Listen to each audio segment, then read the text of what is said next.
جب حضرت داؤد علیہ السلام کے بیٹے حضرت سلیمان علیہ السلام جانشین بنے تو انہوں نے اللہ تعالیٰ سے دعا کی کہ اللہ تعالیٰ مجھے وہ مرتبہ عطا فرما جو مجھ سے پہلے کسی کو عطا نہ ہوا ہو اور میرے بعد کسی کو عطا نہ ہو۔ اللہ پاک نے چرند پرند ہوا اور جنات کو آپ کے تابع کر دیا تو اللہ کے نبی سلیمان علیہ السلام جہاں بھی کفر، نفرت اور انسانوں پر ظلم دیکھتے تھے تو وہاں آ کر اپنے معجزات دکھاتے تھے، تو یوں انسان آپ کو اللہ کا نبی سمجھ کر سیدھے راستے پر آ جاتے تھے۔ اور اگر کوئی جن انسانوں کے گھروں پر حملہ کرتے یا نقصان پہنچاتے، آپ اس جن کو جکڑ دیتے تھے اور آپ کا تحت ہوا اپنے کندھوں پر اٹھائے پھرتی تھی۔ آپ آسمانوں میں پرواز کرتے تھے۔ ایک دن آپ آسمان میں پرواز کر رہے تھے کہ ایک جن آپ کے پاس آیا اور کہنے لگا، اے اللہ کے نبی، زمین پر جنوں کا ایک گروہ انسانوں پر ظلم کر رہا ہے اور وہاں کے جن انسانوں میں خلول کرتے ہیں اور پھر انسانوں کو تکلیف دے کر ان سے منواتے ہیں کہ ان کے پاس غیب کا علم ہے، اور یوں انسان بھی صراط مستقیم سے ہٹ رہے ہیں۔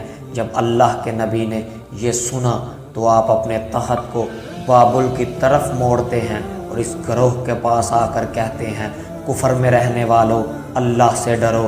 تو جنوں کا وہ گروہ جو حضرت سلیمان علیہ السلام کی طاقت سے ناواقف تھا، ان میں سے ایک جن آپ کو کہنے لگا کہ ہم کسی سے نہیں ڈرتے اور ہم اپنی مرضی چلاتے ہیں، اور اس کے قبائل کے کچھ جن حضرت سلیمان علیہ السلام کے تخت کے چاروں طرف آ جاتے ہیں تو کہتے ہیں کہ اگر تو سچا ہے تو ہمیں قید کر کے دکھا۔ تو اللہ کے نبی سلیمان علیہ السلام اپنا عصا ان کی طرف کرتے ہیں تو ہوا اور مٹی کا ایک عجیب طوفان اٹھتا ہے جو زمین کو چیرتا ہوا لوہا نکالتا ہے، جو زنجیروں میں تبدیل ہو جاتا ہے، اور وہ زنجیریں ان کی گردنوں پر پڑتی ہیں۔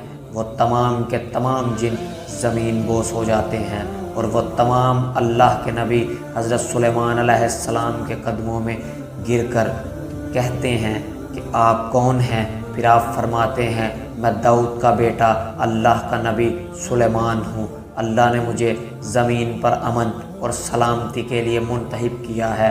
اے گروہ جن، خبردار ہو جاؤ کہ زمین پر فساد نہ پھیلاؤ، اللہ کا عذاب تمہیں برباد کر دے گا۔ پھر وہ گروہ اللہ کے نبی اور اللہ کی وحدانیت کو قبول کرتا ہے، اور پھر وہ سب کے سب امن و سلامتی اور محبت کے ساتھ زندگی بسر کرتے ہیں اور وعدہ کرتے ہیں کہ کبھی بھی کسی انسان کو تکلیف نہیں دیں گے۔